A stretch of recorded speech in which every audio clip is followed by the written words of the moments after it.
Jose was born at Bogota in Colombia, and he lives now in Tallinn in Estonia. So it's really, I think it's almost at the other end of the globus, right? Where you live now.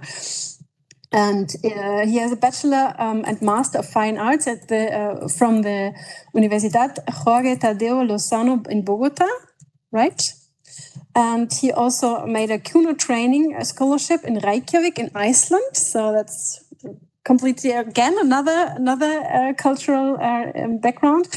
And he also made a course in sound interaction at Konstfack in Stockholm in Sweden. So you are really working in very different fields of artworks, not only painting, also sound. And he has also a master degree in contemporary art at the Academy of Estonia. And Gabriele Münnix, she is a former lecturer of philosophy at Münster University in Germany and Innsbruck University in Austria. And she's also honorary president of the International Association of Professors of Philosophy and also a board member of the Society for Intercultural Philosophy. And she works mainly in the area of intercultural philosophy, especially in intercultural ethics, language philosophy, and image philosophy. And I'm very happy very looking forward to your dialogue on what you are going to, your ideas you develop together. Yes, thank you. I might begin, perhaps. I was born in Germany. I went to school in England. I have lived in Canada. So as a philosopher, I concentrated on intercultural philosophy. I have even worked on the theory of intercultural dialogue, and I find it most important. And indeed, my last book was on intercultural image philosophy. So I found it very interesting what Daniel has just been saying about the Chinese mountain color paintings. And my first question goes to Jose, perhaps living in two very different worlds. I've been to Estonia. Does your South American birth and painting traditions perhaps still influence your work? Is there something similar as Chinese water painting, mountain water painting in your country? Yeah, indeed. My work always has been influenced for the craft that I have learned in my country first. Rather than a painter, I feel more close to drawing and textile practices. And some of them I have been widely explored in my country. I'm from my country, especially embroidery.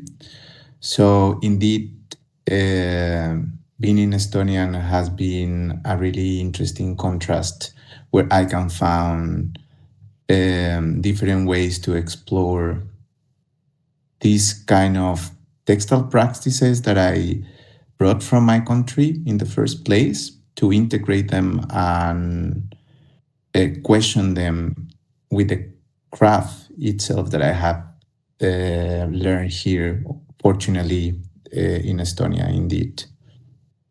Mm-hmm. Good. Could we perhaps see his picture from the image chain? Yeah, of course. I'm going to search it. Because I think it's most interesting, and I would like to talk alongside to the picture. And well, I might perhaps say, as an image philosopher, we have several tools for analysis. The so-called image triangle. I have added a fourth dimension. You will see a drawing later. And my question goes first to the dimension of image carrier. We might see it. Yes. Yes, thank you. So I think it's the most interesting picture. When I blew it up, I saw some sort of canvas in the background. So at first I thought it was oil on canvas. But I asked him on the medium in which he works, and he said it was photography. So I was puzzled because anatomically, this can't be. If you take an ordinary photo, it is a two-dimensional copy of what can be seen in space, 3 dimensions. And then he told me that he used Photoshop, and this makes it more clear to me, because concentrating at first on the image carrier and knowing you work with photographies and using Photoshop, which was the decisive hint for me, you can work creatively with a photo that you took. You can, for instance, exchange backgrounds. And what was most interesting for me was that Photoshop offers artificial intelligence tools such as generative fillings or generative expansion of the picture. So image carrier, if it is a photo and you have done image processing by Photoshop, what sort of creative ideas brought you to compose something like this? We have several parts of photos. We have a bent head with a mass of hair.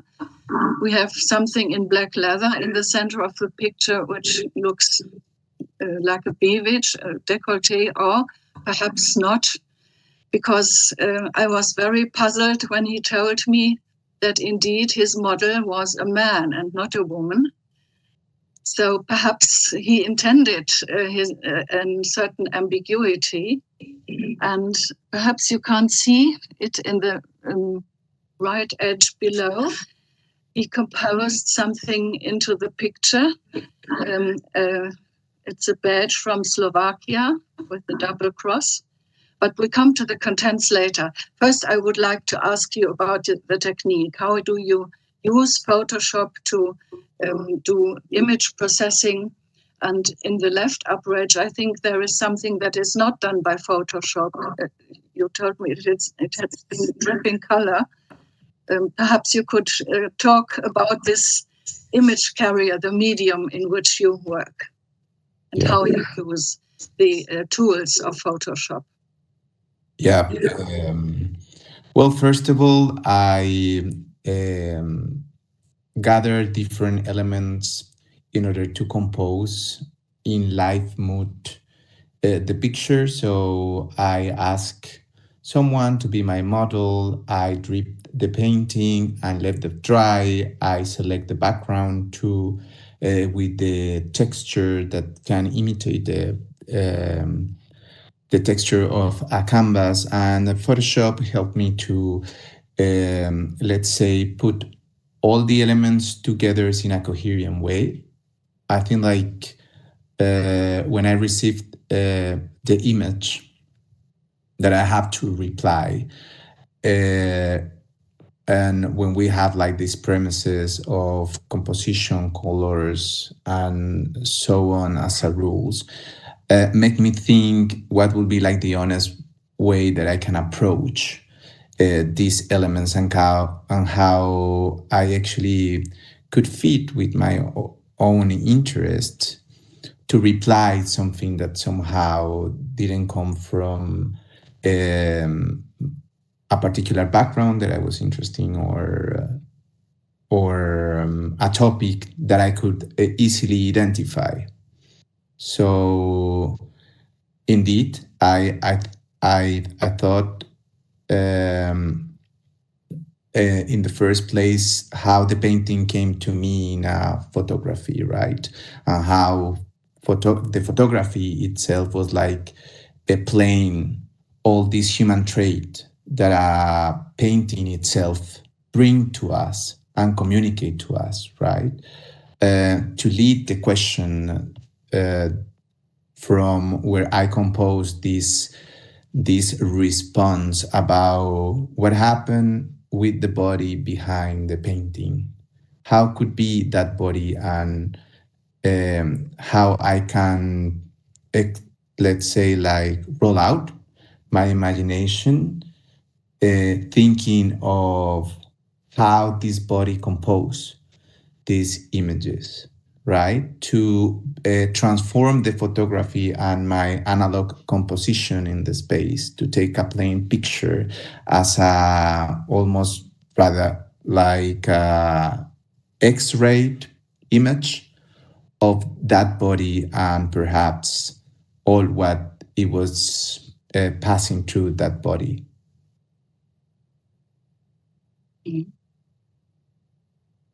Did you, for instance, use generative filling for the hair, the upside, or did you manipulate? I just manipulate a little bit the color, and I try to integrate all the elements that were looked separately. Like, for example, the pool of painting that I did previously, or the actually format of the picture, because it was taken as a landscape first. And then through Photoshop, I just like select a fragment of the picture itself. Mm-hmm. Thank you. Good. I could we see perhaps my drawing from the image triangle? Yes. And afterwards, José's picture again, but in the middle, I would like to refer to this image triangle. Okay. Great. Thank you. So we have started with the left dimension, image carrier, which is the medium in which you present your pictures, and going to the contents of the representation. Oh, let me first say that in image theory, we had the triangle first, representing the three dimensions of semiotic, the medium, the vehicle, meaning the pragmatic dimension of image making, the presentation itself, the contents, image contents, a syntactical dimension, and upside the presented, it corresponds to what you have just said, José, the body behind here, the painting or the photography, the real thing, what is the reference of your work. And it needn't be a person, like in your picture, it can also be an object, but the real object to which a painting or a photography refers. This is the semantical dimension. So we have the three dimensions of semiotics presented in this image triangle, and I found that we have to add a fourth dimension because the person who is developing the presentation with certain intentions, with certain material in reference to certain aims has to be regarded as well. So I added the presenter, image producer, and image, typing mistake, image intention, which is, in my view, is an essential additional dimension to talk about. And we will do that later. But let me first concentrate on the image content, the syntactical dimension of your picture. Could we now see it again? Because if I use the typology of signs given by Peirce, we have three sorts of signs. You spoke of symbols that you used in your pic. Three sorts of signs. Yes, thank you. This is most interesting, I think. Peirce distinguishes between icon, index, and symbol. An icon denotes by similarity, and of course every photo is an icon because normally it is an exact copy of what is represented in the picture. But in this case, denoting by similarity, of course, is the hair of the person. We can't see the face, and the beavage framed in black leather. So we have optical similarity here. So this is the sort of sign that Peirce would call icon. But we have an index as well. This beam with bondage around it can be taken an index denotes by causal relation, can hint to, or is it a whip? I don't know. Did you think of a whip or bondage? Hints to, may hint, perhaps it's an interpretation, to some SM practices. I don't know. You get the impression. And of course, this is a very sharp contrast to the white color in the left upper edge, which looks a bit like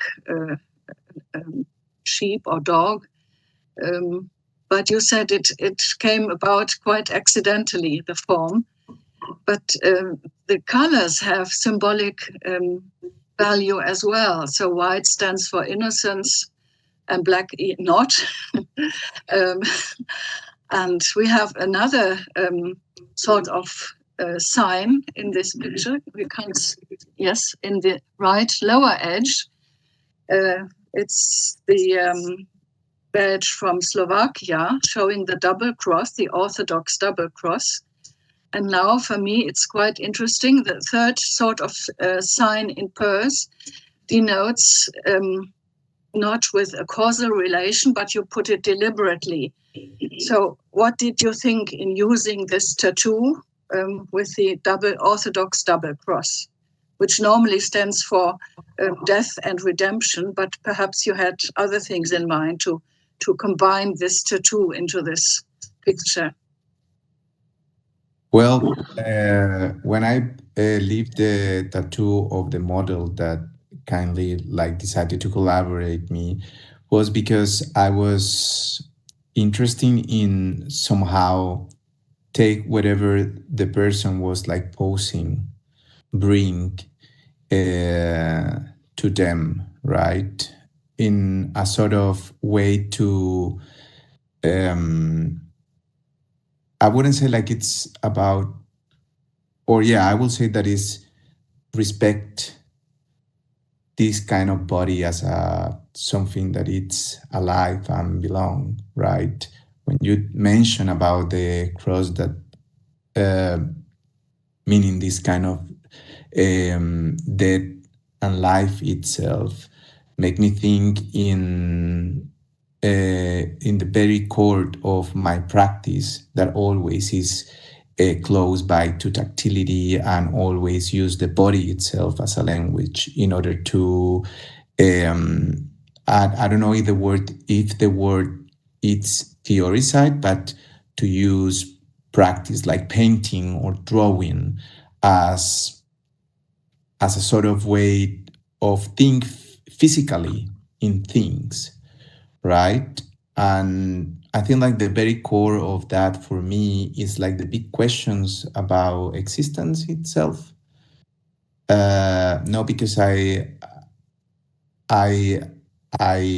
believe in myself, to be honest, in a great philosopher of existentialism, right? But it's because I feel through my work, I somehow can transcend these kind of difficulties that I feel we face it in our existence nowadays, where all these kind of meanings or way of identify us become so complex and full of structures that in images or in the way that I build my images full of physicality and craft, I can sort of transcend all these ideas that I think are there, just pulsing in a different ways, created or put it for others,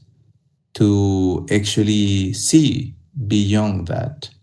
I don't know if I respond to your question, but for summarize what I wanted to say about all the symbols and signs that you are seeing right now, is just that I put or try to put things together in order to create a space where we can fit with our own thoughts and minds. I don't know if it makes sense for you. And I think that it's what in the first place, the painting that I receive in a photography make me feel like, I can fit with my own interest in this image without a name.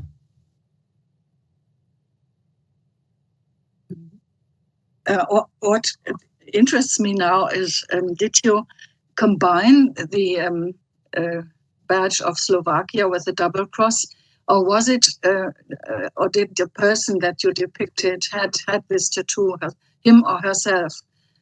Yeah, they have the tattoo. Oh, I thought you had, because if you use Photoshop, you can't tell if you combine something artificially, or has it been really there? So I was quite curious to know about this, because if it is intention and you bind it with a certain purpose, you want to create a tension perhaps between innocence and religious dimensions, and the person depicted in the middle, which is quite opposite. The expression is quite different. So this was quite an interesting question to me, if you combined it deliberately into the picture, or if it was there already, the tattoo. Yeah, I wouldn't manipulate the image itself with the Photoshop tool. Yeah. What I did was, of course, like in life, I was like tidying the person to the pose to this piece of canvas, and I was like frame it more or less what I was finding. Meanwhile, I was bonding this person to the this piece of canvas, right? So he has a tattoo. I just like deliver it, show the tattoo, right? Or try to add these kind of elements that the body that I was using itself bring. I think like more than to think in a topic or in these kind of contracts that you well mentioned, and they're like great. I was just like exploring to what I was finding in the meantime I was building. So sort of like the bondage thing. Yeah, of course, I have like these references, and I have like more or less like think and study and see many of these practice before, right? But the way that I was tied in on life, almost like a performance, was with things that I was finding in the meantime, right? In my things, the things that he brought to me in order to compose uh, these kind of similarities with the picture that I was having in front, that it was this painting indeed. Yeah, thank you. I come to my last question, because I added a fourth dimension to the picture triangle, making it a quadrangle, really, because I had the inspiration of Austin. John Langshaw Austin wrote a theory of speech acts called How to Do Things with Words, and I have transferred this to images, how to do things with images, and it refers to the act of composing images. So perhaps Goodman's criticism of Peirce's semiotic theory of images is more suitable for what you do, because he really criticizes Peirce in a constructivist manner, because he finds traces of idealism in the Peirce conception, whereas Nelson Goodman talks about constructing, really making a word, making images, and you compose. And this is some sort of creativity that you put into, even if you use Photoshop. Perhaps you could, in your last statement, talk us about your intentions and your sort of language in composing and constructing images. Do you have a certain language in using this technique?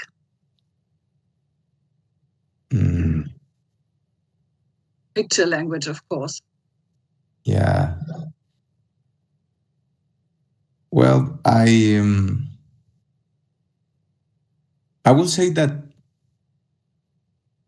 I don't know if I can pick any particular image language. I try to use many things during my projects, right? I have, as I explained before, textile, drawing time to time. I mixed it with painting. Uh, what it's come to my mind, it's about composing an image, right? And I feel that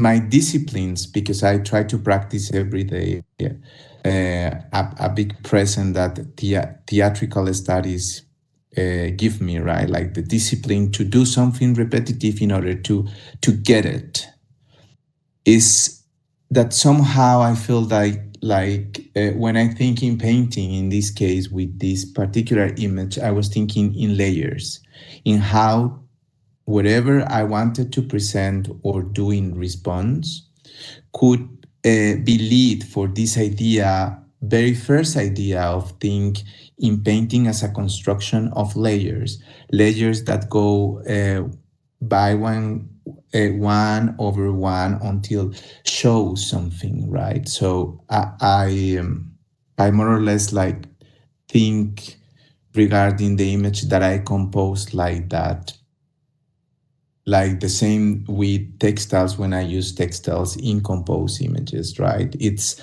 the idea of a line that comes from drawing, right? And how that line, when it's on a surface, can sketch or bring something that it's part of a sort of a structure. I I think like for me it's really sometimes problematic itself thinking in an intention. My intention when I'm doing an image, it's try to figure it out what it's behind. Not because I don't start from a place, I start from a really personal place, but it's more my desire to discover and open that space to connect to other, where I found like my real intention. As I explained a little bit before, I think like my works, or something that causes my curiosity, is like it's a really existential problem, where I can say I identify with certain stuff, I identified others with certain stuff, right? And it's what helped me to lead my plastic or my material research in order to open a space in between that meanings, or in between what I can see that could be genders, identity, pain, right? In order to encounter with other and this age in between what I think, what I feel, what I have, at what happened with the other. Thank you. This was most interesting. Thank you, Gabriele. Okay, thank you very much for that very interesting dialogue.